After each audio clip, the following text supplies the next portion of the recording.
الحمد للہ وکفا والصلاة والسلام على عباده الذين اصطفى خصوصا على سيدنا ونبينا وشفيعنا ومولانا احمد المجتبى محمد المصطفى وعلى آله وأصحابه ذوي الاجتباء والاهتداء وعلينا معهم ولهم وفيهم إلى يوم الجزاء. أما بعد فأعوذ بالله من الشيطان الرجيم.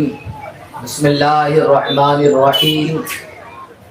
يا أيها الذين آمنوا اتقوا الله وكونوا مع الصادقين. صدق الله العظيم. پڑھیں الصلاۃ والسلام علیک یا رسول اللہ، الصلاۃ والسلام علیک یا حبیب اللہ، الصلاۃ والسلام علیک یا نبی اللہ، وعلی آلک واصحابک یا نور اللہ، صلی اللہ تعالی علیہ وسلم. میں نے جس آیہ کریمہ کی تلاوت کا شرف حاصل کیا، اللہ جل شانہ اس کے متعلق مجھے حق کہنے اور آپ سب کو حق سننے اور ہم تمام کو اس پر عمل کرنے کی توفیق رفیق عطا فرمائے. کیونکہ اس سے پہلے آپ نے اہل بیت عظام کی فضیلت، آپ کے مقام اور آپ کے مرتبے کے حوالے سے بہت ساری چیزیں سماعت کی ہیں، مگر آج میں آپ کو یہ بات بتاؤں کہ وہی اہل بیت اطہار، وہی آل نبی، وہی اولاد علی اور وہ حضرات حسین کریمین کہ جن سے لوگ محبت کیا کرتے، عقیدت رکھا کرتے، ان کی خوشنودی والے کام کیا کرتے، مگر ایک ایسا بدبخت انسان کہ جس نے نبی کے نواسے کو تکلیف پہنچائی، نبی کے گھرانے کو تکلیف پہنچائی، ان کو ایذائیں پہنچائی، اور جو بھی اہل بیت اطہار کی ان سے دشمنی مول لے. آپ نے اس سے پہلے سماعت کیا کہ گویا کہ وہ اللہ کے رسول علیہ الصلاۃ والتسلیم کو ناراض کرنے والا کام کرتے ہیں، اور حضور کو ناراض کرنے والا گویا خدا کو ناراض کرنے والا ہے. یزید بدبخت لعین، جو بدنما انسان جس نے اسلام کے اندر بگاڑ پیدا کیا، جس نے نمازوں کو ترک کیا،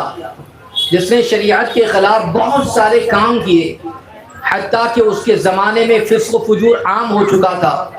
اس کے زمانے میں بے حیائی عام ہو چکی تھی، اس کے زمانے کے اندر لوگ اپنی ماؤں سے، بہنوں سے، بیٹیوں سے نکاح کرتے تھے اور اسے معیوب نہیں سمجھا جاتا تھا.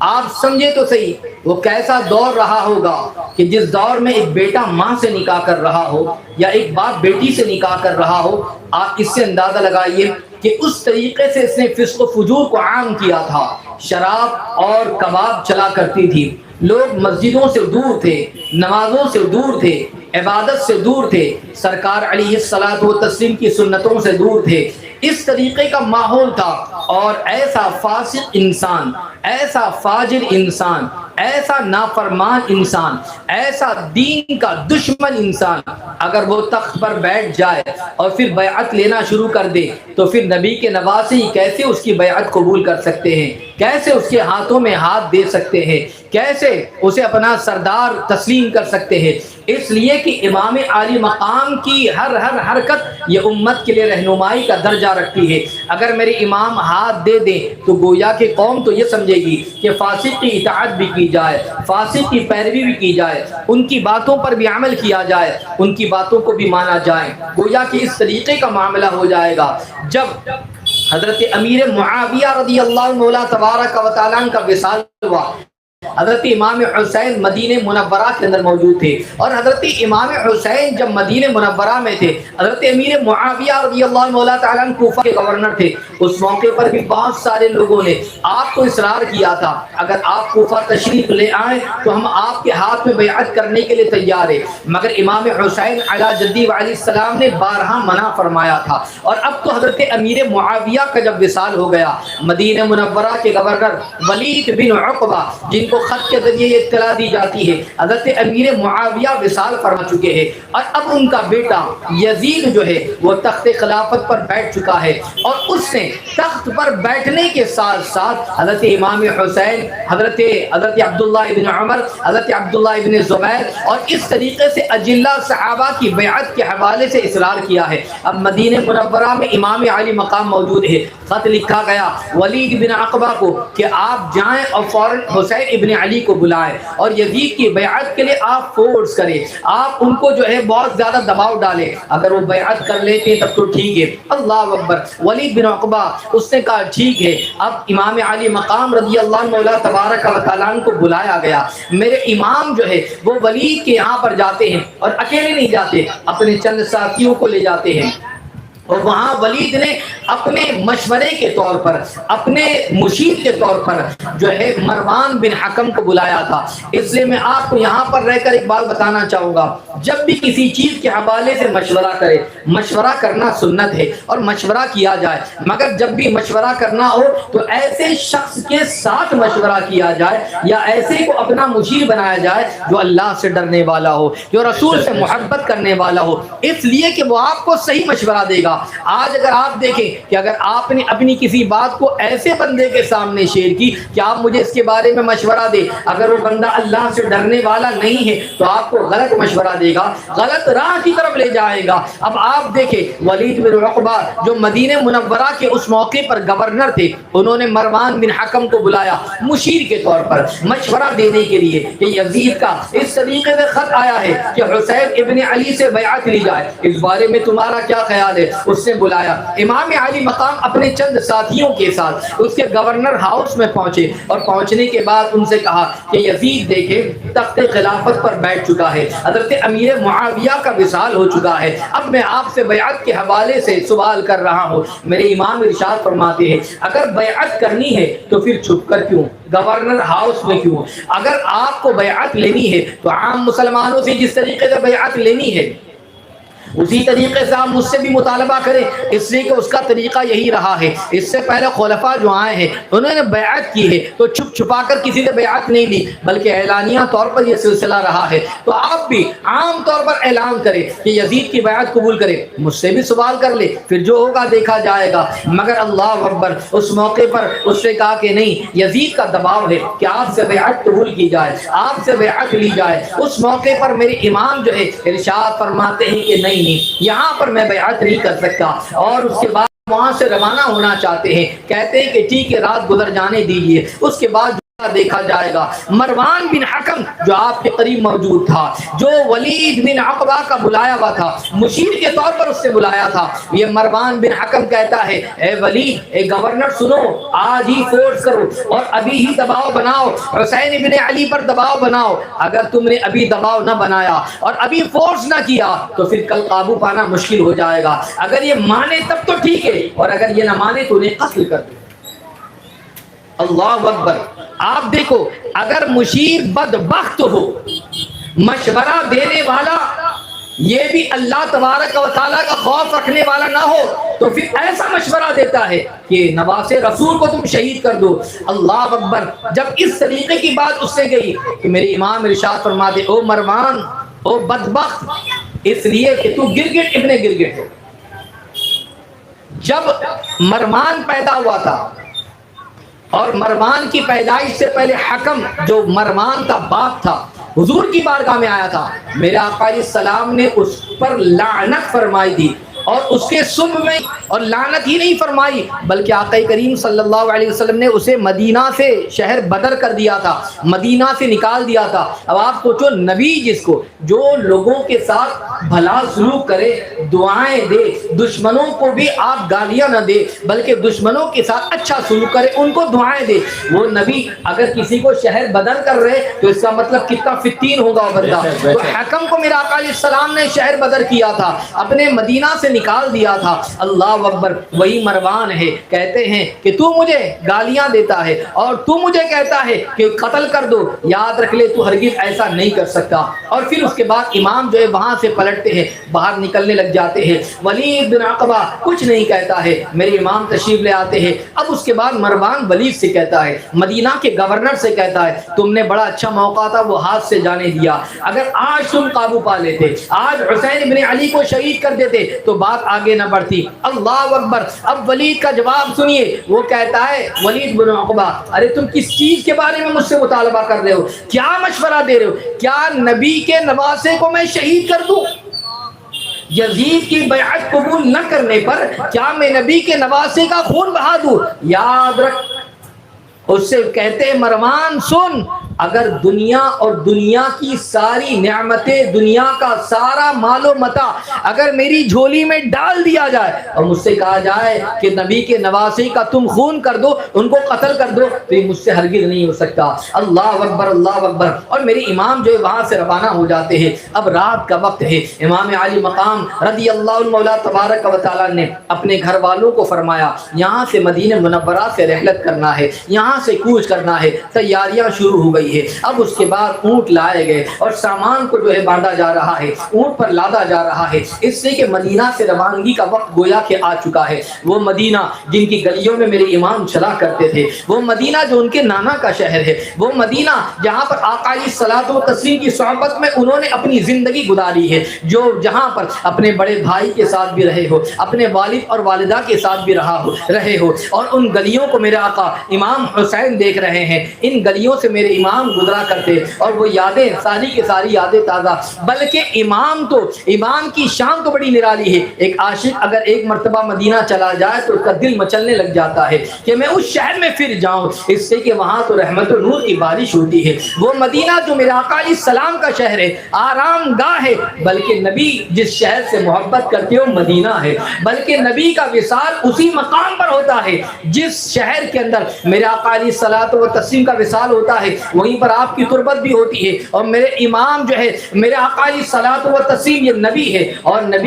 نبی جس شہر سے محبت کرتے ہیں وہیں پر ان کا وصال بھی ہوتا ہے۔ گویا کہ میرے آقا علیہ السلام کا شہر، پیارا شہر مدینہ منورہ ہے۔ اللہ اکبر، آج وہی مدینہ چھوٹا جا رہا ہے۔ امام عالی مقام رضی اللہ عنہ مولا تبارک و تعالی آقا کی بارگاہ میں آتے ہیں، سلام کا نذرانہ پیش کرتے ہیں، الوداعی سلام پیش کرتے ہیں۔ کیا گزری ہوگی میرے امام پر کہ جب اس طریقے کے حالات پیدا ہو گئے ہوں گے، میرے امام کی آنکھوں سے اشک جاری ہوگا۔ یہ پورا کی پورا گھر یہاں سے کوچ کر رہا ہے۔ اللہ اکبر، اور یہ صرف اور صرف یزید بدبخت کی وجہ سے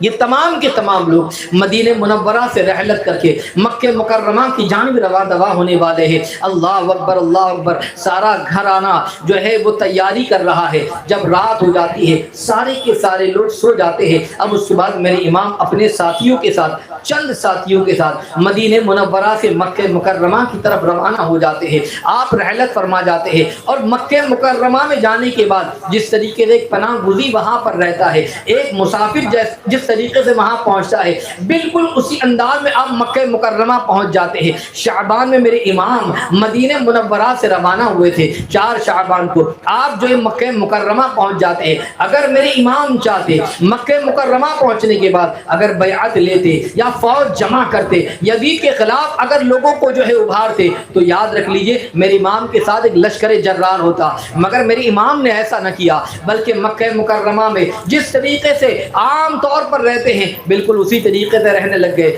بے شمار اجلہ صحابہ جیسے حضرت عبداللہ ابن عمر ہے, حضرت عبداللہ ابن زبیر ہے, اور اس طریقے سے بہت سارے صحابہ جو وہاں پر موجود تھے, انہوں نے بیعت کے لیے کہا, مگر میرے امام جو ہے اس چیز کو پسند نہیں فرمایا, بلکہ میرے امام جو عام طور پر رہنے لگ گئے ہیں. اللہ اکبر اللہ اکبر. مگر آپ دیکھیں حالات کس طریقے سے تبدیل ہوتے ہیں. کوفہ جس کو مسلمانوں نے آباد کیا تھا, وہی لوگ جو امام حضرت علی سے محبت کرتے, ان کی محبت کا دم بھرا کرتے تھے, اللہ اکبر, اور کوفہ والے جو علی علی کا نعرہ لگایا کرتے تھے, وہی حضرت علی کو ماننے والے آج ان کی بیعت کے لیے, آج ان کے بیٹے سے اور ان کے بیٹے کی بیعت کے لیے وہ آج تیار نظر آ رہے ہیں. اور اس موقع پر سلیمان بن سرد وہ شخص ہے جو شیعان علی کہا جاتا ہے, جو امام علی رضی اللہ مولا تبارک و تعالیٰ اور ان سے محبت کرنے والا, وہ تمام کے تمام لوگوں کو جمع کرتا ہے کوفہ میں. اور سلیمان بن سرد یہ کہتا ہے, اے لوگوں سنو, یزید تخت خلافت پر بیٹھ چکا ہے, اور ہم نے یہ بھی سنا امام حسین مدینہ منورہ سے مکہ مکرمہ تشریف لے گئے ہیں. مدینے کے گورنر نے آپ سے بیعت کے لیے کہا, آپ نے بیعت قبول بھی نہیں کی. گویا کہ موقع اچھا ہے, حضرت امیر معاویہ کا وصال بھی ہو گیا ہے. اب اگر اس طریقے سے کریں ہم کہ ہم تمام کے تمام تیار ہو جائے, اور سارے کوفیوں سے کہا اگر واقعی آپ لوگ بھی اس چیز کے لیے تیار ہو جائے تو ہم جو ہے امام کو بلائیں اپنے پاس اور اپنی اپنی بیعت کریں, اور اس طریقے سے ہمارے لیے موقع بھی اچھا ہے, اس سے کہ ہم امام حسین سے پہلے بھی جو ہے بیعت کرنے کے حوالے سے اصرار کر چکے ہیں, مگر امیر معاویہ کی موجودگی میں انہوں نے بیعت لینے سے انکار کر دیا تھا. اب تو امیر معاویہ بھی نہ رہے, ان کا بھی وصال ہو چکا ہے, تو آئیے. اور اس طریقے سے لوگوں کو اس نے جمع کیا, سب اس کے گھر میں جمع ہو گئے, سب سے مشورہ ہوا, سارے کے سارے لوگ تیار ہو گئے, اور ایک ازدحام تھا, سارے لوگوں کی زبان پر تھا کہ ہاں ہاں ہم بھی حسین ابن علی کے ہاتھ میں ہاتھ دینے کے لیے تیار ہے. سلیمان بن سرد نے یہی کہا, اگر واقعی تم دھوکہ نہیں دو گے, اگر واقعی اس بات پر تم اٹل ہو کہ تم ان کو دغا نہ دو گے, دھوکہ نہ دو گے, تو پھر بات کرو, ان کو بلایا جائے. سب نے ایک زبان ہو کر حامی بھر لی ہے. اب اس کے بعد خط کا سلسلہ شروع ہو جاتا ہے, خط لکھے جاتے ہیں, اور اس طریقے سے امام علی مقام کی بارگاہ میں عرضیاں پیش کی جاتی ہے, درخواست دی جاتی ہے, ریکویسٹ کی جاتی ہے کہ آپ کوفہ تشریف لے آئے, آپ کوفہ تشریف لے آئے. کوفہ کے لوگ آپ کے منتظر ہیں, کوفہ کے لوگ آپ کی بیعت کرنے کے لیے تیار ہے, کوفہ کے لوگ آپ کو اپنا امین ماننے کے لیے تیار ہے. کوفی لوگ جو ہے یزید کے ہاتھ پر بیعت کرنے کے لیے تیار نہیں ہے. اللہ اکبر. اور اس طریقے سے ان لوگوں نے باہمی طور پر مشورہ کیا, اور مشورہ کرنے کے بعد سب سے پہلا جو خط ہے وہ عبداللہ ابن سبعی اور عبداللہ بن دال کے ہاتھوں سے مکہ مکرمہ روانہ کیا. اور پتہ ہے آپ کو, ایک دو بندہ خط لکھنے والا نہیں تھا, بلکہ 2 دنوں کے اندر 53 عرضیہ, 53 لیٹرز,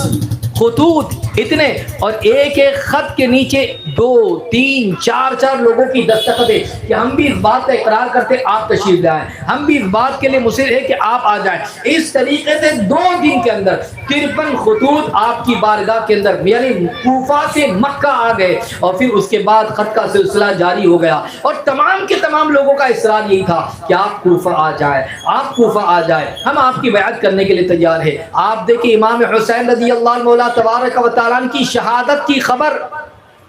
آپ کی پیدائش کے بعد سے ہی مشہور ہو چکی تھی. سب کو پتا تھا میرے امام شہید ہونے والے ہیں, امام شہید ہونے والے ہیں, اور یہ خبر آقا علیہ السلام نے خود دی تھی. گویا کہ اس میں کسی کو شک نہیں تھا, تردد نہیں تھا, سب یہ جانتے تھے. مگر اللہ اکبر, جب امام علی مقام کے ساتھ یہ سارا معاملہ جب ہونے لگا اور میرے امام کوفہ جانے کے لیے جب تیاریاں کرنے لگ گئے, تو اجلہ صحابہ جان گئے کہ میرے آقا علیہ السلام نے جو کہا ہے امام حسین کی شہادت کے حوالے سے, گویا کہ وقت آ پہنچا ہے, گویا کہ وقت ایسا لگ رہا ہے کہ یہ کوفی, کیونکہ کوفی جو ہے وہ اعتبار کے لائق نہ تھے. انہوں نے اس سے پہلے حضرت علی کو دھوکہ دیا, اس سے پہلے امام حسن کو دھوکہ دیا, اور اس طریقے سے انہوں نے صحابہ کو دھوکہ دیا تھا. ان کی زندگیاں ان کے سامنے تھی, تو یہ لوگ اصرار کر رہے تھے امام آپ نہ جائیں, اس لیے کہ انہوں نے آپ کے والد کو بھی دھوکہ دیا ہے, انہوں نے آپ کے برادر اکبر کو بھی دھوکہ دیا ہے, یا آپ کے خیر خواہ نہیں ہے, اگر آپ بھی جائیں گے یا آپ کو بھی دھوکہ دیں گے, ہو سکتا ہے یا آپ کو بھی شہید کر دے, یا اس طریقے سے آپ کو اذیت دے دے آپ نہ جائیں، اللہ اکبر۔ مگر میرے امام کے سامنے کچھ ایسی چیزیں تھی، شرعی مسائل تھے۔ حضرت حکیم الامت مفتی نعیم الدین مراد آبادی رحمۃ اللہ المولا تبارک و تعالی اس حوالے سے لکھتے ہیں، گویا کہ معاملہ یہ تھا کہ وہ جانتے تھے کہ ان کے والد کے ساتھ دھوکہ کرنے والے کوفی، بھائی کے ساتھ دھوکہ کرنے والے کوفی، مگر شریعت کا مسئلہ ان کی نگاہوں کے سامنے تھا۔ اور وہ کیا تھا؟ وہ یہ تھا کہ اگر وہ لوگ امام کو بلا رہے ہیں اپنا امیر ماننے کے لیے، بیعت کرنے کے لیے، اور امام انکار کر دیں تو قیامت کے دن وہ لوگ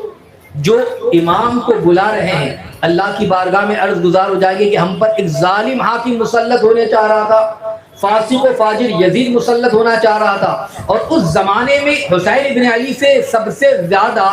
علم والا، فضل والا، تقوی والا کوئی نہ تھا۔ ہم نے ان کو خطوط لکھے، ان کو بلایا، ان سے گزارشات کی، مگر انہوں نے ہماری گزارش پر جو ہے وہاں پر تشریف نہ لائے۔ اگر وہ آ جاتے تو یزید کی بیعت ہم قبول نہ کرتے، تو گویا اللہ کی بارگاہ میں پھر عذر نہ ہوتا۔ حسین ابن علی جانتے تھے، میرے امام جانتے تھے، اس سے امام عالی مقام نے فرمایا نہیں میں جاؤں گا، کوفہ ضرور جاؤں گا، مگر صحابہ مصر تھے کہ آپ نہ جائے، تو میرے امام نے فرمایا اچھا ٹھیک ہے، ایک کام یہ کر لیتے ہیں کہ اگر آپ مجھے روکتے ہیں اور کوفی مجھے بلا رہے ہیں تو میں ایک کام یہ کرتا ہوں کہ میں اپنے بھائی مسلم بن عقیل کو کوفہ روانہ کرتا ہوں، اس لیے کہ وہ میرے معتمد بھی ہے اور اسی کے ساتھ میرے بھائی بھی ہے، اور وہ لوگ ان کا بھی خیال رکھیں گے، جس طریقے سے مجھے سے محبت کرتے ہیں اس طریقے سے میرے بھائی کے ساتھ اچھا سلوک کریں گے، تو میں اپنے بھائی کو روانہ کرتا ہوں۔ اگر کوفہ کے رہنے والے مسلم بن عقیل کے ساتھ اچھا سلوک کرتے ہیں اور مسلم بن عقیل مجھے خط لکھ کر کہہ دے کہ آپ تشریف لے آئے تو میں جاؤں گا، اور اس طریقے سے صحابہ کو اطمینان بھی دلایا جا سکتا ہے، اور پھر اس کے بعد میں بھی مطمئن ہو جاؤں گا۔ یہ کرنے کے بعد حضرت امام عالی مقام نے مسلم بن عقیل کو کوفہ کی جانب روانہ کرنے کا ارادہ فرمایا، اور حضرت مسلم بن عقیل سے فرمایا آپ کوفہ تشریف لے جائیں۔ اللہ اکبر، اللہ اکبر۔ حضرت امام حسین کے بھائی ہے اور مسلم بن عقیل اب تیاریاں کرتے ہیں، آپ کے ساتھ آپ کے دونوں صاحبزادگان حضرت محمد اور ابراہیم، یہ دونوں کے دونوں صاحبزادگان اپنے والد سے بڑی محبت کیا کرتے، اپنے والد سے بڑا پیار کیا کرتے۔ جیسے ہی ان کے والد رخت سفر باندھتے ہیں، کوفہ کی جانب روانہ ہونے کے لیے تیاریاں کرتے ہیں، دونوں صاحبزادگان لپٹ جاتے ہیں، کہتے ہیں بابا جان ہمیں بھی آپ لے چلے، آپ جا رہے ہمیں بھی لے چلے، اور کوئی ایسا معاملہ بھی نہ تھا تو حضرت مسلم بن عقیل نے اپنے دونوں بیٹوں کو بھی ساتھ لیا، اور یہ مختصر سا قافلہ مکہ مکرمہ سے کوفہ کی جانب روانہ ہوا۔ سبحان اللہ، بہت خوب۔ کوفہ کی جانب یہ جا رہے، اور جب کوفہ پہنچے تو حضرت مسلم بن عقیل مختار بن عبید کے مکان میں آپ نے قیام فرمایا، اور وہاں پر آپ رہنے لگ گئے۔ تمام کے تمام لوگ کوفہ والے جوق در جوق حضرت مسلم بن عقیل کے ہاتھ میں بیعت قبول کرنے لگ گئے، اور آپ کی دعوتیں کر رہے ہیں، آپ کے ہاتھ اور پیر کو چوم رہے ہیں، یہ ہماری قسمت کہ نبی کے گھر والے آج ہمارے شہر میں آ گئے ہیں، حسین ابن علی کے بھائی آج ہمارے شہر میں آ گئے ہیں، کوئی اپنی طرف بلا رہا ہے، کوئی آپ کے ہاتھوں کا بوسہ دے رہا ہے، کوئی آپ کو تحفہ دے رہا ہے، کوئی آپ کے قدموں کا بوسہ دے رہا ہے، کوئی آپ کی بارگاہ میں آ رہا ہے۔ گویا کہ بس چند دنوں کے اندر اندر گویا کہ پورا شہر امٹ پڑا، حضرت امام مسلم بن عقیل کے ساتھ ساتھ ہو گیا۔ حضرت مسلم بن عقیل نے دیکھا کہ واقعی یہ تو پورا شہر بے چین ہے، پورا شہر بیتاب ہے۔ کسی نے مشورہ دیا کہ ارے آپ کے ساتھ یہ سلوک ہے، اگر حضرت امام حسین آ گئے تو پھر ان کی محبتوں کا کیا کہنا، ان کے ہاتھوں میں بیعت قبول کرتے جا رہے ہیں، اور حضرت امام حسین آ گئے تب تو یہ تمام کے تمام جو ہے وہ آپ کے قدموں پر اپنی جان بھی نچھاور کرنے کے لیے تیار ہو جائیں گے۔ اس سے آپ فوراً حسین ابن علی کو بلائے، امام علی مقام کو بلائے، اب ان کو آپ بلا ہی لیں۔ اگر آپ مطمئن ہو گئے ہیں، چند دن آپ وہاں پر رہے، آپ نے اطمینان حاصل کر لیا کہ کوفہ والے بالکل جو ہے جس طریقے سے انہوں نے خط لکھا تھا، بالکل جس طریقے سے انہوں نے کہا تھا، اسی طریقے سے اپنے وعدے پر پابند ہے، اور سب کے سب امام حسین رضی اللہ المولا تبارک و تعالیٰ کی بارگاہ میں حاضر ہونا چاہتے ہیں۔ تو حضرت مسلم بن عقیل نے خط لکھ دیا کہ میرے امام آپ تشریف لے آئیے، یہاں پر حالات بڑے اچھے ہیں، سارے کے سارے لوگ آپ سے ملنے کے متمنی ہے، آپ کے ہاتھ پر بیعت قبول کرنے کے لیے تیار ہے، سارے کے سارے آپ سے محبت کا دم بھرنے والے ہیں۔ اللہ اکبر۔ حضرت مسلم بن عقیل نے تمام کے تمام لوگوں کو جو ہے حضرت مسلم بن عقیل نے اس طریقے سے کیا کہ امام کو خط لکھ دیا۔ اب آپ دیکھیں حضرت مسلم بن عقیل اس موقع پر خط لکھ دیتے ہیں۔ یہاں پر مدینہ منورہ کا جو گورنر تھا یہ نعمان بن بشیر، مدینہ کوفہ کے گورنر حضرت نعمان بن بشیر تھے۔ اب حضرت نعمان بن بشیر کو جب یہ بات کی اطلاع ہوئی، حضرت مسلم بن عقیل آئے ہوئے ہیں اور سارے کے سارے کوفہ والے امام حسین کے نام پر بیعت کر رہے ہیں، تو نعمان بن بشیر جو ممبر پر جاتے ہیں اور تمام لوگوں کو خطبہ دیتے ہیں، ارشاد فرماتے ہیں اے لوگوں، یزید تخت پر بیٹھ چکا ہے اور یہ بیعت یزید کے حکم کے خلاف ہے، اگر تم لوگوں نے اسی طریقے سے کیا تو یزید پھر سخت سزا دے گا، اس لیے ایسا نہ کرو۔ قریب میں رہنے والا ایک شخص کہنے لگ گیا کہ نعمان بن بشیر آپ جو ہے یہ جان بوجھ کر یا تو نرمی کر رہے یا تو آپ کمزوری دکھا رہے یا تو آپ کمزور ہے، کیا آپ ان پر قابو نہیں پا سکتے؟ اور پھر اس نے فوراً ہی یزید کو خط لکھا کہ آپ نے جسے کوفہ کا گورنر بنایا نعمان بن بشیر، یہ کوفہ کے گورنر بننے کے قابل نہیں ہے، اس لیے کہ آپ کے خلاف کوفہ میں سازشیں ہو رہی ہے، لوگ مسلم بن عقیل کے ہاتھوں میں ہاتھ دے رہے ہیں، حسین بن علی کی بیعت کر رہے ہیں۔ یزید کو اس طریقے کا پورا لیٹر لکھا اور دو چار لوگوں نے اور لکھا۔ یزید غصے میں آ گیا کہ یہ کیا معاملہ ہے۔ اب کہا کہ آپ ایسے بندے کو کوفہ روانہ کرے جو سخت دل ہو، وہ بہت زیادہ اسٹرک ہو، سخت ہو اور معاملے کو وہ بالکل کنٹرول میں کر لے۔ یزید کو جب مشورہ دیا گیا تو یزید نے عبید اللہ ابن زیاد کا نام اس کے سامنے لیا گیا، کہا کہ وہ عبید اللہ ابن زیاد یہ بصرہ کا گورنر ہے مگر بڑا سخت ہے، اس کا دل ہی نہیں بلکہ پتھر ہے، آپ ایک کام کریں بصرہ سے کوفہ کے لیے اسے آپ روانہ کر دے اور کوفہ کا گورنر اسے آپ بنا دے۔ اللہ اکبر۔ یزید نے کہا بڑی اچھی بات ہے۔ اب جو ہے بصرہ کا گورنر عبید اللہ ابن زیاد نے اپنے بھائی عثمان کو بنایا اور یزید نے عبید اللہ ابن زیاد کو کوفہ کا گورنر اور نعمان بن بشیر کی معزولی کا پیغام لکھ دیا کہ اب سے یہ گورنر جو ہے عبید اللہ ابن زیاد، اور عبید اللہ ابن زیاد کو تاکید کر دی کہ بڑا سختی کا معاملہ کرے، کوئی بھی ہمارے حکم کے خلاف کام نہ کرے، اگر بیعت کا انکار کرے یا جو سازشیں رچا رہا ہو سخت سے سخت کارروائی کی جائے۔ پورا آرڈر اسے دے دیا گیا، اختیار دے دیا گیا، اتھارٹی دے دی گئی، ساری کی ساری چیزیں۔ اب عبید اللہ ابن زیاد جو بصرہ سے روانہ ہوتا ہے اور آپ دیکھیں یہ کتنا بڑا بدبخت انسان ہے، کیسا بدطینت انسان ہے، یہ وہاں سے نکلتا ہے اور مقام قادسیہ پہنچتا ہے۔ وہاں پر پہنچنے کے بعد بصری لباس اپنا نکال دیتا ہے، حجازی لباس پہن لیتا ہے، یعنی جو مدینہ منورہ اور مکہ مکرمہ والا جو وہاں کے لوگوں کا لباس ہے اس لباس کو پہن لیتا ہے، اس کے ساتھی بھی اسی لباس کو پہن لیتے ہیں اور گھوڑے کو ہٹا کر اونٹنی پر سوار ہو جاتا ہے، گویا کہ یہ حجاز سے قافلہ آ رہا ہے اپنے ساتھ 20 لوگوں کو لے کر۔ اب وہ قادسیہ سے راستہ تبدیل کر اب کوفہ کی جانب روانہ ہو جاتا ہے، گویا کہ دھوکے باز کا کام دھوکہ دینا ہی ہوتا ہے، اور اس طریقے سے کوفہ کے اندر انٹر ہونے کے لیے، کوفہ میں داخل ہونے کے لیے اس نے ساری تدبیریں رچی ہے، اور پھر اس کے بعد کوفہ میں داخل ہوتا ہے۔ لوگوں کو یہ لگا امام مسلم بن عقیل آئے ہوئے تھے، انہوں نے خط لکھ دیا تھا امام حسین رضی اللہ مولا تبارک و تعالی کو، گویا کہ میرے امام مدینہ سے تشریف لائے ہیں، اپنے ساتھیوں کے ساتھ آئے ہیں۔ اب ہر کوئی خوشی کے مارے مچل رہا ہے، اور عبید اللہ ابن زیاد نے دن کے بجائے رات کے وقت میں کوفہ میں آنے کا ارادہ کیا تاکہ اندھیرا ہو، صاف چہرہ نظر نہ آئے، چہرے پر نقاب ہو تاکہ لوگ اچھی طریقے سے سمجھ نہ جائے، اس لیے اب وہ رات کے وقت میں داخل ہو رہا ہے، حجازی لباس میں آ رہا ہے۔ اب سب یہ سمجھتے ہیں کہ حسین ابن علی آ رہے ہیں، اب ہر کوئی نعرہ لگا رہا ہے یا ابن رسول اللہ، یا رسول اللہ کا نعرہ لگا رہے، کوئی جو ہے نعرے تکبیر بلند کر رہا ہے، گویا کہ اس طریقے سے ان کا استقبال کیا جا رہا ہے کوفہ کے اندر۔ جیسے عبید اللہ ابن زیاد، اب لوگوں کا شور، لوگوں کا ہجوم، استقبال کا نعرہ، مرحبا مرحبا کا نعرہ جب بلند ہوتا ہے، ہر کوئی اپنے گھر سے نکلتا ہے اور کوفہ کے راستے میں آ رہا ہے، سڑکیں جام ہو جاتی ہے، روڈ راستے چلنے کی جگہ نہیں ہوتی ہے۔ اللہ اکبر اللہ اکبر۔ اس موقع پر عبید اللہ ابن زیاد ہر ایک کے چہرے کو پڑھتا ہے، کون آیا ہے، کون اس طریقے کے نعرے لگا رہا ہے، کون محبت کا دم بھر رہا ہے۔ اور جب اس نے دیکھا کہ گویا کہ چلنے کی جگہ نہیں ہے، اس موقع پر ایک بدبخت کہتا ہے لوگوں ہٹ جاؤ، یا حسین ابن علی نہیں، یہ یزید کے بھیجے ہوئے منتخب گورنر عبید اللہ ابن زیاد ہے۔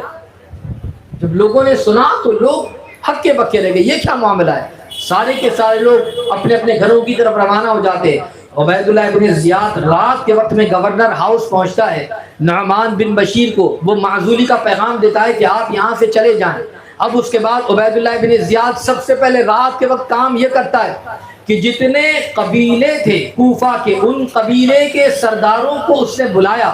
اور ہر ایک سردار کو اپنے گورنر ہاؤس میں بلا لیا اور سب کو قید کر لیا، نظر بند کر دیا۔ سارے قبیلے کے سردار وہ وہیں پر نظر بند کر دیے گئے۔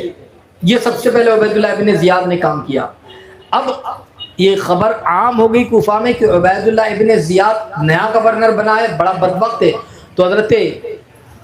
امام مسلم بن عقیل رضی اللہ تعالیٰ عنہ کو اس بات کی اطلاع تھی کہ واقعی یہ بدبخت ہے، تو آپ نے وہاں سے گویا کہ ہر ایک کو پتا تھا کہ مختار بن ابو عبیدہ کے مکان میں حضرت مسلم بن عقیل موجود ہے، اس لیے آپ نے فوری طور پر مکان کو خالی کیا، یعنی ان کے گھر سے ہانی بن عروہ کے مکان میں آپ تشریف لے گئے، اس لیے کہ ہانی بن عروہ یہ محب اہل بیت تھے، ان کے مکان میں آپ چلے گئے تاکہ کسی کو پتہ نہ چلے، اور یہ کسی کو بتائیں گے، رازداری میں رکھا گیا حضرت امام مسلم کس کے مکان میں ہے۔ حضرت ہانی بن عروہ نے بھی خاموشی کا مظاہرہ کیا، کہا کہ کسی کو نہ بتایا جائے، اور ہانی بن عروہ اور عبید اللہ ابن زیاد یہ دونوں بہت پرانے دوست تھے۔ اب ہانی بن عروہ جانتے تھے عبید اللہ یہ دوست تو ہے مگر میرے مکان میں حضرت امام مسلم بن عقیل ہے، اس لیے انہوں نے ملاقات کرنا مناسب نہیں سمجھا، کہا کہ دور ہی رہا جائے یہی بہتر ہے۔ وہ جانے، بلکہ وہ طبیعت کا بہانہ کہ عمر ہو چکی ہے اور بیماری وغیرہ کا بہانہ بنا کر عبید اللہ ابن زیاد سے ملاقات کا انکار کرتے رہے۔ ہانی بن عروہ نے کہہ دیا تھا کہ کسی کو اس بات کی اطلاع نہ ہو، بلکہ چند افراد جو اہل بیت سے محبت کرنے والے جس کا یقینی حتمی طور پر ہمیں جو ہے یقین ہو، بس اسی کو بتایا جائے اور اسی امام مسلم بن عقیل کی ملاقات کرائی جائے۔ اس طریقے کا معاملہ ہو گیا۔ اب یہاں پر معاملہ یہ ہوا کہ عبید اللہ ابن زیاد کو پتا چلا کہ مسلم بن عقیل آئے ہوئے ہیں، مگر ہے کس کے مکان میں؟ بڑی جستجو لگائی گئی، سپاہیوں کو بھیجا گیا، مگر کوئی بھی خبر لا نہیں سکا کہ یہ ہے کہاں، کن کے مکان میں ہے۔ بڑا پریشان ہوا، اس لیے کہ اسے تو فوراً اپنا کام کرنا تھا۔ اللہ اکبر! اب اس نے ایک کام یہ کیا، بڑا شاطر دماغ بھی تھا، اس نے اپنا ایک غلام جس کا نام معقل تھا، شامی غلام معقل، اس کو 3000 درہم دیے اور اس سے کہا کہ یہ 3000 درہم لو اور مسلم بن عقیل کا پتہ لگاؤ، ان کا پتہ لگاؤ۔ اللہ اکبر! اب یہ معقل ڈھونڈتا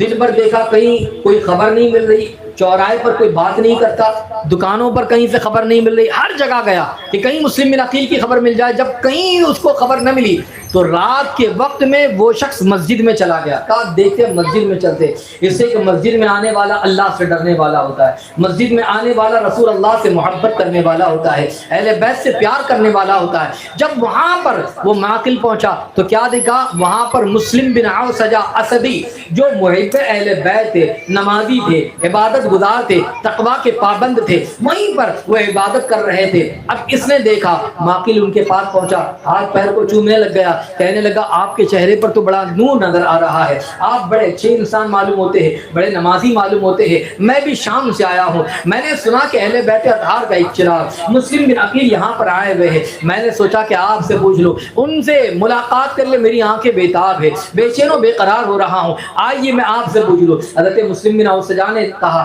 کہ بھائی اتنے سارے لوگ ہیں، شہر بھر میں اتنے لوگ ہیں، تم مجھے سے کیوں پوچھ رہے ہو؟ بہت سارے لوگ، جاؤ کہیں سے معلوم کرو، مجھے نہیں پتا۔ مگر اس نے کہا نہیں، آپ کے چہرے کا نور یہ بتا رہا ہے کہ آپ بھی اہل بیت سے محبت کرنے والے ہیں، بس اسی لیے آپ کے پاس آ گیا۔ ایسی بات میں اسے الجھایا۔ حضرت مسلم بن عوسجہ سمجھے واقعی یہ محب اہل بیت ہوگا، واقعی اتنے دور سے آیا ہے، مسلم بن عقیل سے ملاقات کرنے آیا ہے، تو اسے ملاقات نہ کرائی جائے گویا کہ برا ہو جائے گا۔ کہا واقعی تم نے صحیح جانا، میں محب اہل بیت ہوں، میں بھی حضرت علی کا ماننے والا ہوں، میں بھی حضرت مسلم بن عقیل سے محبت کرنے والا ہوں، حسین اعظم پر اپنی جان کو نچھاور کرنے والا ہوں، تم نے صحیح مجھے پہچانا ہے، آؤ میں تمہیں لے چلتا ہوں۔ اللہ اکبر، ہانی بن عروہ کے مکان میں لے گئے، جس جگہ پر اور جس کمرے میں حضرت مسلم بن عقیل جہاں پر موجود تھے وہاں پر یہ معقل غلام پہنچ جاتا ہے، یعنی عبید اللہ ابن زیاد کا وہ غلام گویا کہ حضرت امام مسلم بن عقیل تک پہنچ گیا، 3000 درہم دیے، دست بوسی کی، اور وہاں پر بھی مکر کرنے لگ گیا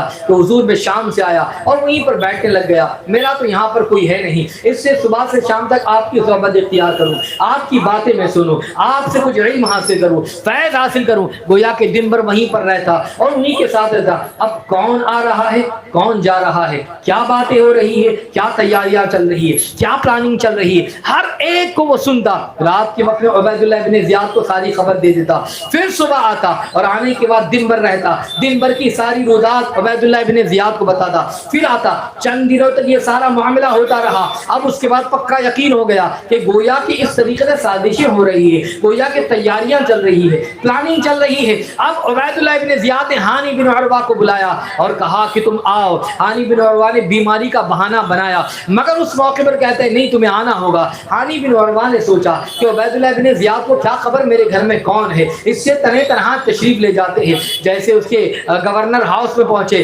ہانی بن عروہ جیسے پہنچے تو کیا دیکھا، عبید اللہ ابن زیاد غصے میں لال پیلا ہے اور کہتا ہے کہ تم نے اپنے گھر کو دشمنوں کا اڈا بنا رکھا ہے۔ کہا کہ میں نے تو ایسا کوئی کام نہیں کیا۔ کہا تم مسلم بن عقیل کو پناہ دے رکھے ہو اور پھر اس کے بعد مجھ سے بات کرتے ہو۔ انہوں نے انکار کیا کہ نہیں ایسی کوئی بات ہی نہیں، آپ کو کس نے خبر دی؟ مگر جب عبید اللہ ابن زیاد نے اس ماقل نامی غلام کو سامنے کیا، وہ جو مکار چند دنوں تک آپ کے مکان میں آتا رہا اور آنے کے بعد محب ہونے کا ناٹک کرتا رہا، عاشق ہونے کا ناٹک کرتا رہا، حضرت مسلم بن عقیل کی بارگاہ میں آتا رہا، رودات سنتا رہا، اسی کو سامنے کر دیا۔ حضرت ہانی بن عروہ کہ ہوش اڑ گئی کہ یہ کیا بات ہے، اب انکار کی کوئی گنجائش نہ رہی۔ عبید اللہ ابن زیاد نے کہا اے ہانی سنو، مسلم بن عقیل کو میرے حوالے کر دو تب میں تمہیں جانے دوں گا۔ حضرت ہانی بن عروہ نے کہا عبید اللہ سن لے،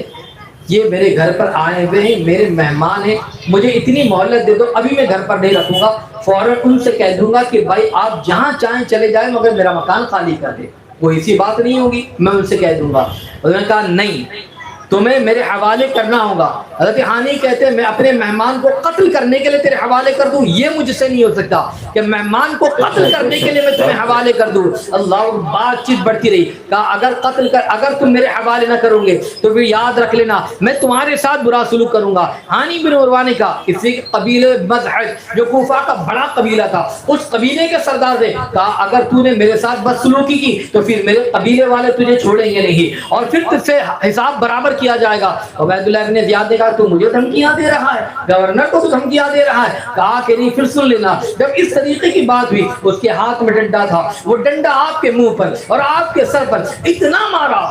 مارا کہ آپ کے سر سے لہو بہنے لگ گیا، خون بہنے لگ گیا، حتیٰ کہ آپ کا پیرہن مبارک، آپ کا جبہ مبارک خون سے لال ہو گیا۔ اللہ اکبر، اللہ اکبر۔ حضرت ہانی بن عروہ نے کہا اب یاد رکھ لینا تیرا حال بڑا برا ہوگا، مگر اللہ اکبر۔ اب عبید اللہ ابن زیاد نے کہا اس ہانی بن عروہ کو فوراً قید خانے میں ڈال دیا جائے۔ قید خانے میں ڈال دیا گیا۔ اب پورے کوفہ کے اندر گویا کہ خبر مشہور ہو گئی ہانی بن عروہ شہید کر دیے گئے ہیں، عبید اللہ ابن زیاد نے قتل کر دیا ہے۔ جیسے اس بات کی اطلاع ہوئی قبیلہ مزحج کے لوگ بگڑ گئے اور ہزاروں کی تعداد میں لوگوں کا لشکر جمع ہو گیا اور سب نے گورنر ہاؤس کا گھیراؤ کر دیا۔ کہا کہ ہم نے کوئی خلاف ورزی نہیں کی تھی، ہم نے تو بالکل بیعت قبول کر لی تھی، مگر ہمارے سردار کا قتل گویا کہ ہمارے دلوں کو چھلنی کر دیتا ہے، ہمیں تکلیف پہنچاتا ہے، ہم اپنے سردار کا بدلہ لینے کے لیے آج آئے ہیں۔ اللہ اکبر، اللہ اکبر۔ اب عبید اللہ ابن زیاد گھبرا گیا، بات تو بگڑ رہی ہے، اب کیا کیا جائے؟ ایسے موقع پر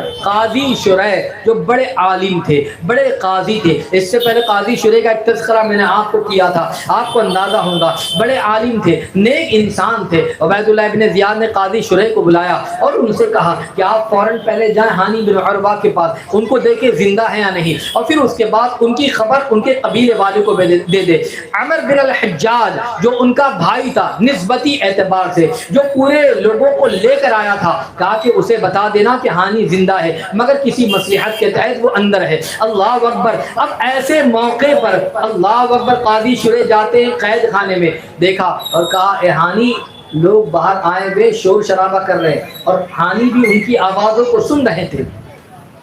کہا کہ آپ 10 لوگوں کو صرف لے کر گورنر ہاؤس آ جائیں، صرف میرے قبیلے کے 10 لوگوں، میں باہر آ جاؤں گا، میں چھوٹ جاؤں گا، میری اطلاع ان کو دے دے، زخمی ہونے کے بارے میں بتا دے، اس بدبخت کی بدبختی بتائے۔ قاضی شرح نے کہا ٹھیک ہے۔ اور قاضی شرح جب باہر نکلتے ہیں تو بکیر بن عمیر وہ وہاں پر پہنچتا ہے اور حضرت قاضی شرح کے ساتھ ساتھ ہو لیتا ہے۔ اب قاضی شرح اکیلے کیا بتاتے ہیں، یہاں تو عبید اللہ بن زیاد کا ایک ساتھی بھی ساتھ ساتھ آ گیا ہے، اس سے انہوں نے اس کی موجودگی میں مناسب نہیں سمجھا کہ کچھ بتائے، صرف اتنا بتایا کہ آپ لوگ اپنے اپنے گھر چلے جائیں، اس لیے کہ آپ کے سردار زندہ ہیں، کسی مصلحت کے تحت نظر بند کیے گئے ہیں، اس سے آپ چلے جائیں اور لڑائی جھگڑا نہ کریں۔ اب قاضی شرح کہنے والے ایک عام انسان نہیں بلکہ لوگوں کا جن پر اعتماد اور بھروسہ، وہ کہنے والے، تو سارے کے سارے لوگوں نے کہا چلو ٹھیک ہے، آپ کہتے قاضی صاحب تو ہم بات مان لیتے۔ وہ سارا کے سارا لشکر جو ہے وہ اپنے اپنے گھر پر سب سارے کے سارے لوگ چلے گئے۔ اب یہاں پر یہ سارے کے سارے لوگ چلے گئے، میرے امام مسلم بن عقیل کو پتہ چلتا ہے، مسلم بن عقیل کو اس بات کی اطلاع ہوتی ہے کہ اس طریقے کا معاملہ ہوا ہے، تو حضرت مسلم بن عقیل اپنے ساتھیوں کو بلاتے ہیں اور 40,000 کا ایک لشکر تیار ہو جاتا ہے اور گورنر ہاؤس کو گھیر لیتے ہیں۔ بہت خوب۔ حتیٰ کہ اگر مسلم بن عقیل چاہتے اشارہ کرتے، اس لیے کہ کوفہ میں آنے کے بعد عبید اللہ بن زیاد نے اپنی بدبختی شروع کر دی تھی، یزید کی بیعت کے لیے اصرار کر لیا تھا، اس کی بدبختی ظاہر ہو گئی تھی۔ مسلم بن عقیل اگر چاہتے تو حکم دیتے اور اس موقع پر اگر حملہ کر دیتے تو وہ گورنر ہاؤس بھی ہاتھ آ جاتا، عبید اللہ بھی گرفت میں آ جاتا، حتیٰ کہ وہ لشکر شام تک پہنچتا تو یزید کا بھی معاملہ بگڑ جاتا۔ مگر حضرت مسلم بن عقیل نے، اس لیے کہ ایک سلجھے ہوئے انسان کی سوچ یہ ہوتی ہے کہ پہلے بات سے اپنی چیز کو منوایا جائے، کسی کا قتل نہ کیا جائے، کسی کو تکلیف نہ پہنچائی جائے، یہی طریقہ رہا ہے۔ حضرت مسلم بن عقیل نے اس کو مد نظر رکھتے ہوئے صرف اور صرف عبید اللہ بن زیاد کو آگاہ کرنے کے لیے، تنبیہ کرنے کے لیے بتایا، دیکھو 40,000 کا لشکر ہے، اگر اپنی بات پر تم اڑے رہے تو میں حملہ کر دوں گا۔ اب عبید اللہ بن زیاد نے دیکھا کہ بات تو یہ آ رہی ہے، اتنا بڑا لشکر جو گھیراؤ کر چکا ہے، اب اس نے پلان یہ کیا کہ وہ قبیلے کے سرداروں کو جس سے پہلے ہی آتے اپنے گورنر ہاؤس میں بند کر رکھا تھا، ان تمام سرداروں کو گورنر ہاؤس کی چھت پر کھڑا کیا اور کہا کہ اپنے اپنے قبیلے والوں کو بول دو کہ اپنے گھر چلے جائیں، اگر وہ نہیں جائیں گے تو تمہارا سر کاٹا جائے گا،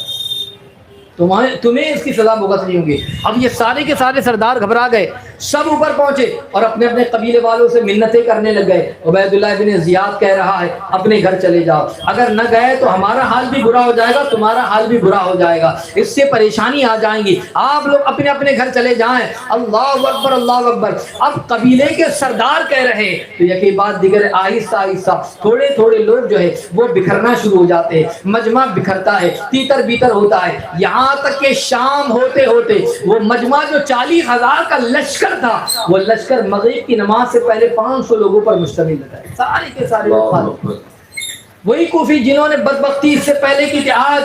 وہ پھر اسی تاریخ کو دہرا رہے ہیں، اور حتیٰ کہ 500 لوگ رہ جاتے۔ حضرت مسلم بن عقیل مسجد میں جاتے نماز پڑھانے کے لیے، پیچھے مقتدی 500 ہے، مصلی امامت پر ہے، مگر 3 رکعت ختم ہوتے ہوتے جب سلام پھیرتے تو دیکھتے ایک بندہ بھی نہیں ہے۔ اب حال یہ ایک بندہ بھی نہیں ہے، وہ بدبخت جنہوں نے نہ جانے کتنی عرضیہ لکھی، نہ جانے کتنے خطوط لکھے، خط لکھ لکھ کر امام کو بلایا اور حضرت مسلم بن عقیل تشریف لائے تو اس طریقے کا سنو، اللہ اکبر اللہ اکبر، حضرت مسلم بن عقیل رونا شروع کر دیتے، اور یہ رونا جو تھا یہ حضرت امام حسین کے لیے رونا تھا کہ میں نے نبی کے نواسی کو بلا لیا ہے، ان سے کہہ دیا ہے کہ آپ تشریف لے آئیں، حالات بڑے اچھے، اب کیا معاملہ ہوگا، اللہ اکبر، ان کے ساتھ ہی کیا سلوک کریں گے، یہ بدبخت کیسا سلوک کریں گے، آپ رونا شروع کر دیتے ہیں، حتیٰ کہ رات کا وقت ہو جاتا ہے، اب تو کوئی گھر نہیں ہے، آپ جائیں تو کہاں جائیں۔ گویا کہ ان کوفہ کی گلیوں میں چلتے چلتے ایک طرف بھوک بھی لگی ہوئی ہے، پیاس بھی لگی ہوئی ہے، کوئی مکان بھی نہیں ہے، اور اس طریقے سے بدبختی بھی سب لوگوں کی ظاہر ہو چکی ہے۔ چلتے چلتے ایک تنگ گلی سے گزرتے ہیں، کیا دیکھا؟ رات کی تاریکی ہے، پیاس کی شدت ہے، اور دیکھا کہ ایک دروازہ مکان کا کھلا ہوا ہے۔ آپ نے دیکھا اور کہا کہ ایک عورت وہاں پر موجود ہے، اس سے کہا بھائی کیا آپ پانی دے سکتے ہیں، پانی مجھے پلا سکتے ہیں؟ وہ کہتی ہے کہ ہاں بالکل میں پلاؤں گی، مسافروں کو پانی پلانا ثواب کا کام ہے۔ وہ گھر طوعا کا گھر تھا، جس کا نام طوعا بتاتا ہے اس عورت کا نام، اور اس کے گھر میں آپ نے پانی پیا، اور پانی پینے کے بعد آپ وہیں پر بیٹھ گئے۔ وہ پانی کا گلاس رکھ کر آ جاتی ہے، کہتی اے بندے پانی تو تم نے پی لیا، اب اپنے گھر کیوں نہیں جا رہے ہو؟ جاؤ اپنے گھر چلے جاؤ۔ حضرت مسلم بن عقیل کہتے ہیں کہ میرا کوئی گھر نہیں، میں جاؤں تو کہاں جاؤں، میرا کوئی مکان نہیں، میں مسافر ہوں، رہنے کی کوئی جگہ نہیں۔ کہا کہ آپ کون ہیں، کہاں سے آئے؟ کہا میں حسین ابن علی کا بھائی مسلم بن عقیل ہوں، مجھے کوفہ کے لوگوں نے بلایا، اور بلا کر یہاں پر جب آیا ہوں تو آج بے یارو مددگار چھوڑ دیا، کوئی بھی آج میرا ساتھ دینے کے لیے تیار نہیں۔ گویا وہ عورت بھی اہل بیت سے محبت کرنے والی تھی، اہل بیت اطہار سے عقیدت رکھنے والی تھی۔ اس طرح نے کہا کہ آپ گھر تشریف لے آئیں، اس نے بستر بچھایا، ایک کمرے کو صاف کیا، حضرت مسلم بن عقیل کو بلایا اور ان سے کہا کہ آپ تشریف لے آئیں۔ حضرت مسلم بن عقیل وہاں چلے جاتے ہیں، مگر آپ دیکھیں کہ مسلم بن عقیل جب وہاں پر آرام فرما ہوتے طاعات گھر کا دروازہ بند کر دیتی ہے، اور پھر اس لیے کہ وہ جانتی تھی کہ طاعات کا بیٹا عبید اللہ بن زیاد کا گویا کہ اس کے سپاہیوں میں سے تھا، اس لیے وہ اپنے بیٹے سے بات کو چھپا کر رکھتی ہے۔ مگر اللہ اکبر، بار بار ماں کا آنا جانا دیکھ کر پوچھ ہی لیا کہ یہ کون ہے اندر۔ جب دیکھا تو مسلم بن عقیل ہے، تو اس لڑکے نے، طوعا کے بیٹے نے، محمد بن اشعث جو مسلم عبید اللہ بن زیاد کے آدمیوں میں سے تھا، محمد بن اشعث کے بیٹے کو بتایا کہ مسلم بن عقیل کو جو تلاش کیا جا رہا ہے نا، مسلم بن عقیل تو ہمارے یہاں پر ہے۔ جب محمد بن اشعث کے بیٹے کو بتایا، اس نے اپنے والد کو بتایا، اور پھر ابن اشعث نے ابن زیاد کو بتا دیا کہ مسلم بن عقیل کے ہم جو تلاش کر رہے ہیں یہ فلاں علاقے کے فلاں گھر کے اندر ہے۔ اللہ اکبر! عبید اللہ بن زیاد نے ایک لشکر کو بھیجا، ایک دستے کو بھیجا کہ ان کو گرفتار کر کے میرے پاس لایا جائے۔ اب وہ گھوڑے دوڑاتے ہوئے سر پر جب اس گلی کے قریب پہنچتے ہیں، حضرت مسلم بن عقیل جان لیتے ہیں کہ یہ لوگ مجھے گرفتار کرنے کے لیے آئے ہیں۔ اللہ اکبر، اللہ اکبر! اسی موقع پر آپ فوراً تلوار نکال لیتے ہیں، دروازے کے باہر آپ برآمدے میں تشریف لے آتے ہیں، کیا دیکھتے ہیں کہ عبید اللہ بن زیاد کے سپاہی آ چکے ہیں۔ آپ نے ان کا مقابلہ کیا، اور جو آئے ان کو آپ نے پیچھے کیا، اور پھر اس کے بعد ان سے مقابلہ کرتے رہے۔ ایک تنہا انسان ایک دستے کے ساتھ مقابلہ کر رہا ہے، تنہا مقابلہ کر رہا ہے، جو تھک چکا ہے، ہار چکا ہے۔ اللہ اکبر، اللہ اکبر! کیفیت دو چار ہو چکی ہے، حتیٰ کہ آپ لڑتے رہے، حتیٰ کہ لڑ کر آپ جو تھک جاتے ہیں، اب لڑنے کی طاقت باقی نہ رہی۔ ان بدبختوں نے جب دیکھا کہ ان پر قابو نہیں پایا جا سکتا، ان کو گرفتار نہیں کیا جا سکتا، تو ان بدبختوں نے گھروں کی چھت پر چڑھ کر وہاں سے گولے باری کی بارش شروع کر دی، تیر برسانا شروع کر دیا، حتیٰ کہ حضرت مسلم بن عقیل ایک دیوار کے سائے میں کھڑے ہو جاتے، تھک جاتے ہیں۔ اور اس موقع پر محمد بن اشعث کہتا ہے، اے مسلم بن عقیل، آپ کے لیے امان ہے، آپ کے لیے امان ہے، آپ تلوار نہ چلائیں، امان ہے۔ ہم کہتے ہیں امان ہے۔ اللہ اکبر! عمر باہلی جو وہاں پر موجود تھا وہ کہتا ہے کہ میں اس چیز سے بری ہوں، اس لیے کہ آپ اپنی مرضی سے کہہ رہے ہو، امان کیسے دے رہے ہیں؟ ہم کو گرفتار کرنے کے لیے بھیجا گیا۔ بہرحال وہ الگ ہو جاتا ہے، اور حضرت مسلم بن عقیل جو ہے ان سے لڑتے ایک بدبخت بکیر بن حمران، جس نے حضرت مسلم بن عقیل پر ایسی تلوار چلائی کہ جو آپ کے ہونٹ مبارک کو کاٹتے ہوئے آپ کے منہ کو زخمی کر دیتی ہے، اور آپ کے سامنے کے دندان مبارک بھی ٹوٹ کر گر جاتے ہیں۔ اللہ اکبر! آپ زخمی ہیں، لبہائے مبارکہ سے خون جاری ہو رہا ہے۔ حضرت مسلم بن عقیل ایک طرف ہے، محمد بن اشعث نے امان دے دی، اور پھر اس کے بعد آپ کو جو ہے گھوڑے پر بٹھایا جاتا ہے۔ جب لے جایا جا رہا ہے آپ کو، تو ساتھیوں جو عبید اللہ بن زیاد کے جو ساتھی تھے ان کی تلوار کو کمر سے نکال لیتے۔ آپ نے انا للہ و انا الیہ راجعون کہا میں اپنی زندگی سے مایوس ہو گیا۔ اور اس کے بعد جیسے ہی گورنر ہاؤس کے قریب پہنچے، محمد بن اشعث عبید اللہ بن زیاد کو خبر دینے کے لیے گیا کہ ہم نے گرفتار کر لیا ہے اس موقع پر حضرت مسلم بن عقیل پیاس لگی ہوئی تھی، آپ فرماتے مجھے پانی پلا دو۔ ایک بدبخت کہتا ہے کہ تمہیں پانی نصیب نہیں ہوگا۔ اللہ اکبر، ایک مٹکا جو سامنے لٹکا ہوا تھا جس میں ٹھنڈا پانی تھا، آپ کہتے ہیں ایک پیالہ ہی پانی پلا دو۔ ایک شخص جس کو رہا نہ گیا اس نے اپنے غلام سے کہا کہ مسلم بن عقیل کو ایک پیالہ پانی پلا دو۔ جیسے وہ پانی کا پیالہ لے کر آتا ہے، حضرت مسلم بن عقیل اپنے لب سے قریب کرتے ہیں، خون نکلنا شروع ہو جاتا ہے، آپ کہتے ہیں، اور پورا خون آلود وہ پانی ہو جاتا ہے۔ دوسرا پیالہ منگواتے ہیں، جیسے وہ لاتا ہے وہ بھی خون والا ہو جاتا ہے۔ تیسرا پیالہ منگواتے ہیں، آپ کے دندان مبارک شہید ہو کر جو ہے وہ اس پیالے میں گر جاتے ہیں۔ پھر اس کے بعد حضرت مسلم بن عقیل کہتے ہیں کہ گویا کہ اب پانی میری قسمت میں مجھے نہیں لگ رہا ہے۔ اور پھر اس کے بعد عبید اللہ ابن زیاد کے دربار میں جاتے ہیں۔ عبید اللہ ابن زیاد کے دربار میں جب حضرت مسلم بن عقیل پہنچے، حضرت مسلم بن عقیل رضی اللہ مولا تبارک و تعالی عبید اللہ بن زیاد کے دربار میں جب پہنچتے ہیں اور بدبخت حضرت مسلم بن عقیل کے ساتھ بدسلوکی کرتا ہے، یہ امام کے بھیجے ہوئے قاصد کے ساتھ یہ بدسلوکی، اور یہاں سے مزید جو آگے کی داستان ہے کہ کس طریقے سے امام کا وہاں پر تشریف لانا، حضرت مسلم بن عقیل کی شہادت اور ان کے بیٹوں کی شہادت، پھر امام عالی مقام کی مکہ مکرمہ سے روانگی سے لے کر وہاں پر کوفہ تک آنا اور وہاں سے کربلا کی سرزمین پر کس طریقے سے پہنچنا، یہ ایک طویل اور ایک تسلسل کے ساتھ ایک بات ہے۔ میں انشاءاللہ العظیم گزارش کروں گا کہ آپ وقت پر پہنچے تو انشاءاللہ العظیم اس چیز کے حوالے سے میں آپ کو تاریخ کے حوالے سے بتانا چاہوں گا، تاکہ آپ کل ان قربانیوں کے حوالے سے، اور گویا کہ وہ قربانی کا آغاز ہی ہو جائے گا کہ آپ اس کو سماعت کریں گے کہ کس طریقے سے اہل بیت اطہار کے چراغ نے اور ان سے محبت کرنے والوں نے، ان کے جانثاروں نے کس طریقے سے اپنی جان آفری کے سپرد کی ہے، اور کس طریقے سے اسلام کی تئیں اپنا سب کچھ قربان کر دیا۔ اللہ اکبر، اس سے ہم جو ہے سبق حاصل کریں گے اور درس لے کر چلیں گے کہ انہوں نے کتنی قربانیاں پیش کی، اور ان قربانیوں کا نتیجہ ہے کہ آج اسلام ہم تک پھیلا ہوا ہے، آج اسلام ہم تک پہنچا ہوا ہے۔ تو ان قربانیوں کو یاد کریں اور وقت پر پہنچے۔ اللہ مجھے آپ کو سب کو عمل کی توفیق عطا فرمائے اور ان اہل بیت اطہار کا صدقہ نصیب فرمائے۔ استغفر اللہ العظیم الذی لا الہ الا هو الحی القیوم واتوب الیہ وما علینا الا البلاغ المبین۔ السلام علیکم۔